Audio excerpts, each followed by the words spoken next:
Ne tɔgɔ ye Mahaman Koulibaly. Franchement, ne yɛrɛ ma nafa ye Faransi nali la. Parce que pourquoi? An giringirinna ko Faransi nana intervention fɔlɔ la. Ko kɛra ko o ɲɛna. An bɛɛ content n'o la yan. An bolo ça sera la continuité pour que an bɛ se ka nord sɔrɔ cogo min na. Mais ça a été le contraire. Bon an t'a dɔn kɔni Faransi yɛrɛ ɲɛ bɛ nafa min na nord in na. Ne tɔgɔ Abdou Traoré. France ka intervention militaire Mali kan. A daminɛ Malien bɛɛ sewara, Malien bɛɛ wasara. Mais ko wɛrɛ nana bɔ a ko kɔnɔna la min ni tiɲɛ tɛ kelen ye. Parce que Faransi nani bɔn kɛlɛ kan Mali ko la. Mais u donnen u y'a ye fɛn wɛrɛ b'a la u ka bon ni Mali ko yɛrɛ ye. Donc u jouera ni politique ye. U bɛ politique don a la fɛn nɔfɛ. An ka jamana kɔnɔ fɛnw nɔfɛ. Faransi hakilina ye fɛn wɛrɛ de ye. Min ni Mali dɛmɛli tɛ kelen ye. Faransi hakilina ye mun ye ka bɔ ni Mali hɛrɛw ye, Mali nafa ye. O ni dɛmɛ tɛ ɲɔgɔn ye sira la parce que n'an ka sɔrɔsiw kan ka intervention min kɛ Français bɛ don an n'u ni ɲɔgɔn cɛ parce que n'an ka sɔrɔsiw sera o niveau la dɔ bɛ bɔ olu ka hɛrɛ la. Hɛrɛ ko kɛlɛ dɔrɔn de don Maliyɛnw k'o dɔn k'o faamu. Ne tɔgɔ ye Ibrahima Sanogo. Ne ma Faransi yɛrɛ nakunba ye, ne ma nafa yɛrɛ ye Faransi nali la Mali la quoi. Parce que depuis Faransi nana Mali kɛlɛ in tɛ ka se ka ban. Nin y'a san 5 ye.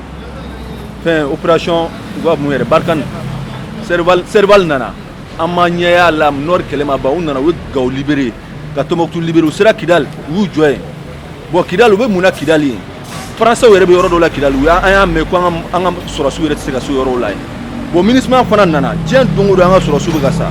Tiɲɛ na ne yɛrɛ ɲɛ bɛ min na sisan Faransi ka taa u k'an ka Nord to an bolo an yɛrɛ k'an ka problème gérer yan. Ne tɔgɔ Mamadu Dogane ka bɔ Kayi. Mankan bɛ Mali la mankan foyi tɛ Mali la Faransi de bɛ ka Maliyɛnw bila ɲɛ na. Sinon kɛlɛ tɛ Mali la dɛ Faransi de bɛ ka Maliyɛnw bila ɲɛ na. U b'an kun kari ɲɛ na. Ɲɛ bɛ nafa dɔ la pour que u bɛ se k'o nafa sɔrɔ u bɛ taa n'a ye cogo min na.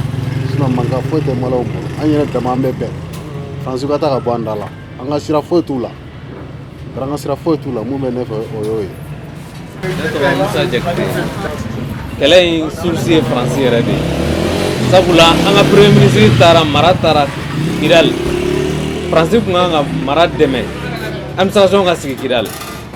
Mais o kɛra contraire de ye. U ye sɔrɔsiw kɛlɛ fo sɔrɔsi préfet yɛrɛ caman sara a la. Donc o kɔrɔ ko Faransi sɛmɛ kɛlɛ in na. Faransi b'a ka intérêt de nɔfɛ.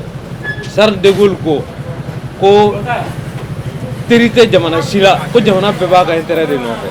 Donc Faransi intérêt tɛ Faransi ye dɛ.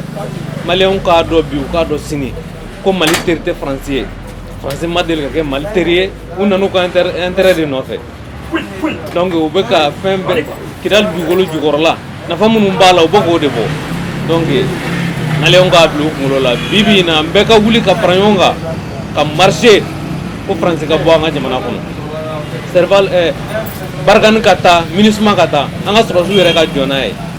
Ali Jalo n'i nana mɔgɔ dɛmɛ n'i yɛrɛ ye i dɛsɛra tuma min na i bɛ se ka segin i kɔni nana mɔgɔ dɛmɛ c'est-à-dire dɛmɛli ye n nan'i dɛmɛ de mais ka i dɛmɛ k'an degun tuguni o fana ma ɲi dɛ donc u y'an dɛmɛ mais u bɛ k'an degun tuguni tiɲɛ na u y'an dɛmɛ mais degun bɔra a la bon ni degun bɔra a la i bɛ segin.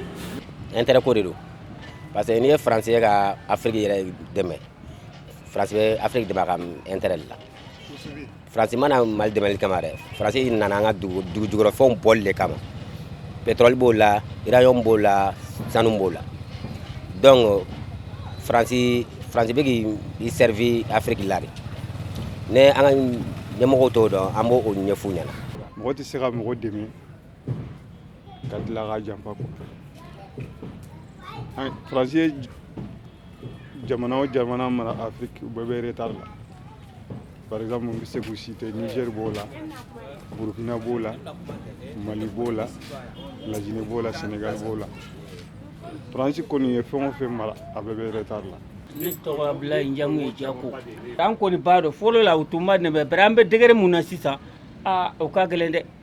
Bari ko o ko n'o wulila quoi ni an y'a lajɛ a bɛ sɔrɔ ko dɔ b'a la an bɛ taa ko dɔ sɔrɔ la mun ma ɲɛ an ma.